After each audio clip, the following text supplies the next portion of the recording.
నిజానికి పునర్జన్మనిచ్చేటప్పుట పుర్రె చేతిలో పట్టుకొని ఐశ్వర్యం ఎంత ఇవ్వాలి అని బ్రహ్మగారు రాసేటప్పుడు తల్లి లక్ష్మీదేవి కదా మరి.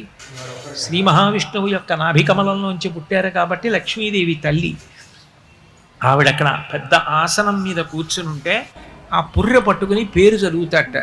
అమ్మ, ఈ పుర్రె గత జన్మలో ఫలానా వారిది, ఈ జన్మలో మళ్ళీ దీన్ని పంపిస్తున్నాను, పుడుతోంది, దీనికి ఎంత ఐశ్వర్యం ఇమ్మంటావు అని అడుగుతాట. గత జన్మలో ఏం చేశాడు అని అడుగుతుందట అమ్మవారు. కబుర్లు చెప్పిన వాడికి కాదు అమ్మవారు ఇచ్చేది, ఇలా పెట్టినవాడు ఎవరున్నాడో వాణ్ణి చూస్తుందట అమ్మవారు. ఆవిడ పేరు చెప్పగానే ఆవిడ సర్వజ్ఞ, ఆవిడికి తెలియదు వాడా ఎంత చేశాడ్రా అని ఒక్కసారి కనుబొమ ఇలా పైకెత్తుతుందిట.